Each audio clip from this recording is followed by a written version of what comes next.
Hello, my name is Karlheinz Schwuchow. I'm Professor of International Management at Hochschule Bremen in Germany.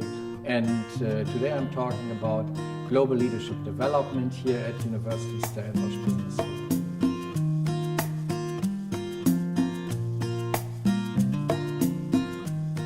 What I would like to do is to share a couple of insights, and it's always the point when we talk about best practices, whether these practices are really best practices, perhaps some next practices. First of all, I would like to set the stage talking about the key aspects of global management, and also because when we talk about leadership development, it's definitely helpful to first get an understanding what do we actually mean by leadership. And we also need to take a look then at the conceptual framework when we look at leadership development and how can we really implement these new concepts. And talking about the global stage, I also try to build the bridge between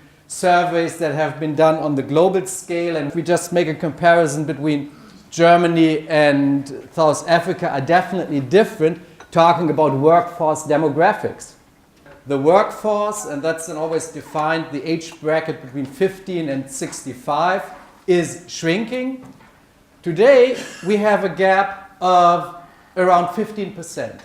Which means that there are 15% more people leaving the workforce than entering. And there's really the challenge, what can we do? Is it about extending the work life? So we already moved up from 65, now step by step to 67. Plans or politicians are thinking, should it be further to 70? How can you enhance the participation of women in the workforce? Creating a better compatibility of work and family. So that's a real problem, because as the baby boomers are retiring, and this will reach its peak just 10 years from now. And in 10 years, so 2027, we will find a situation where there are twice as many people leaving the workforce than entering. The median age here in South Africa, 50% of the population is younger than 25, 50% is older. If we look at Germany, we are ranked number 2. There is only one country where the population is even older. So in Germany, it's 46. The country where people are even older is Monaco, where it's 51. But, and there you really see that this is one of the key HR issues, because a lot of companies realize we actually will see a substantial amount of experts leaving within the next couple of years. And that's one of the key topics. And this is a real challenge, and we will see how this also impacts the HR development. Industry 4.0 is one of the key topics, and the question, what qualifications does this mean? If you talk to HR people, it's pretty clear that everyone in HR says it's the most important thing in the company. But what's interesting, and this is a survey the conference board did on a global scale, and they do it on a regular basis, where they asked more than 600 CEOs. So not talking to HR people, but really to the top management. And if you then talk to the top management, and if you really see that human capital is number 1, then we can say that this actually has reached the top management awareness. And we can easily also see the correlation between human capital and innovation. If you look at the most valuable companies, Apple, Google, Facebook, to name the top 3. And just these days, you can see how much money companies like Apple and Google are spending on innovation and how this actually becomes a threat, for example, to the automotive industry. Google and Apple easily outspend the automotive industry when it comes to research and development. And therefore we see that HR plays a key role, and the same survey then also points out that pretty much all over the world the necessity to attract and retain top talent and to develop the next generation of leaders, that this really is number one. And this also is not something that can be left to HR. And very often you see that the Human Resources Department has great initiatives to recruit and also to set up development programs, but then you realize that a substantial part of the employees, of the high potentials you recruit, leave the company after 1.5, after 2 years. And when you look at surveys, why do people leave companies, then it's in many, many cases the direct supervisor that is one of the reasons that people leave. And a similar survey highlights that in addition to talent management and leadership development, it's also the aspect of strategic workforce planning. And what's interesting, this survey is done on a global scale with more than almost 2,300 people. And it's a mix of managers and HR people. So there you also find, to a large extent, HR represented. What's interesting, they also have about 100 respondents from South Africa. And here you can see that pretty much all over the world, leadership and talent management play a key role. And what I found interesting when looking into the data is that for South Africa, it's behavior and culture. And this actually is one of the points or topics that also correlates with employee engagement. And the fact that employee engagement is 10 while behavior and culture is 1 is not really consistent. Because if you look at surveys and employee engagement, how motivated are employees, how committed are they to their work, on a global scale, you can say that 15% of your employees are really committed.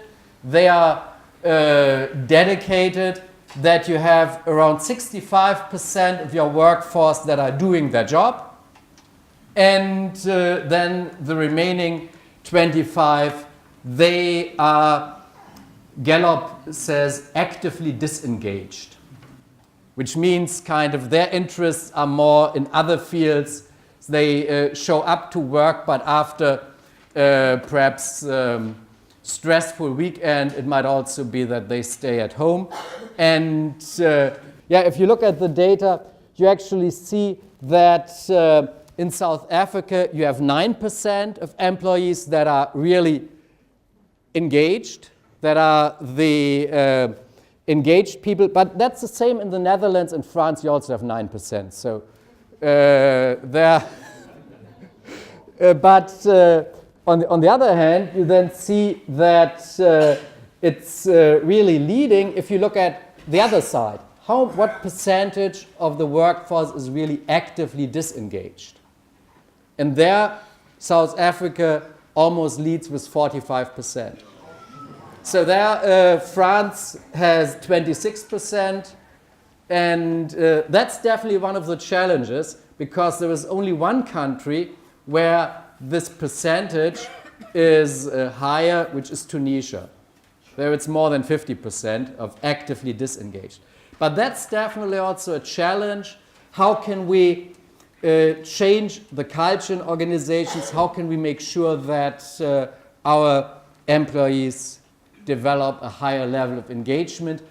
It's always difficult if you look at those country data. What's interesting, and this is what then consulting companies sell, now to benchmark your company against others in the same industry and against the country data.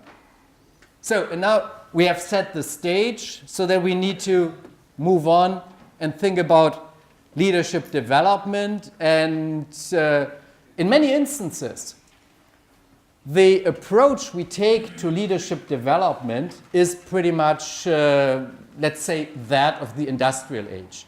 When we look at, okay, someone has a problem, so let's send him to a seminar. This is the old way of thinking, that you have the employees who should work, and you have the managers who do the thinking. The typical idea, going back to Frederick Taylor, Taylorism, going back to Henry Ford, who talked about his workers as hired hands. And so we actually have to realize that the organizational reality today is different, and that it's more the idea that we actually need leaders at all levels.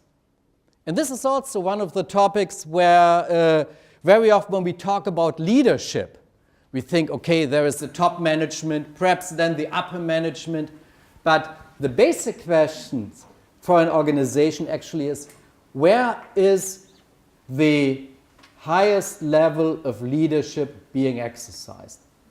This is also what another survey by the Conference Board and DDI, a big American consulting firm, where they actually covered more than 13,000 managers in almost 50 countries, shows, and I think it's definitely a lot of food for thought to realize that the highest need is at the front line, where we talk about first line supervisors and so on, and the mid level management, and where you also see when it comes to coaching and developing others, when it comes to talent development, when it comes to innovation, that the highest need for leadership skills, for leadership development, is actually at this level.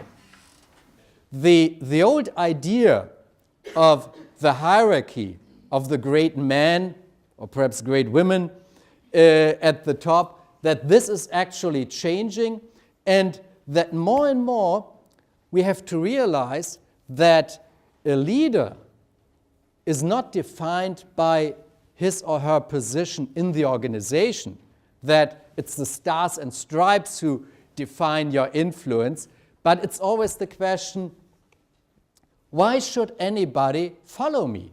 So that's the interesting point, talking about followership. And it's also something where, when we now kind of create the next platform, we can say from the context, we have to look at the aspect of followership. In the old mindset, we could see HR more or less as a switchboard for knowledge. So that was those days where you had a catalog of seminars where the performance of HR or then management development was measured in seminar or course days. And so that was the way where the bridge was built between the seminar and the participant. And today we really see that the learning environment did change, and this already highlights elements of the 70-20-10 model there, where we see that it's learning in a formal setting, it's learning from relationships, and it's learning from education. And this is the model itself has been around for almost 20 years. It was developed at the Center for Creative Leadership, and it actually should give some insights into learning architecture. And this is definitely also shift in the function of HR from just developing courses to really creating learning activities at different levels. And the question, what is now the share of experience, what is the share of learning from others, then always depends on the target group. Because to change someone definitely is a challenge. It's easier to learn some new skills. And finally, what's also a point is that the ownership is with the individual, and that we are more and more looking at leadership as a team effort. And at the end of the day, we really can see that leadership development is not something that's nice to have, but that there is a correlation with business performance, and the strongest correlations are on the one side if we really create something that's clear and measurable, and I would take the two other things. On the one side, the time leaders devote to leadership and talent development, and also the fact to what extent are leaders accountable. And that's something, and Jack Welch, the longtime CEO of General Electric, once said, organizations are people. And that was also the reason why he said, for him as a CEO, a day in the office is a wasted day, because he said, I need to be out with my people, and he spent a substantial part of his time also as in a function of leadership development.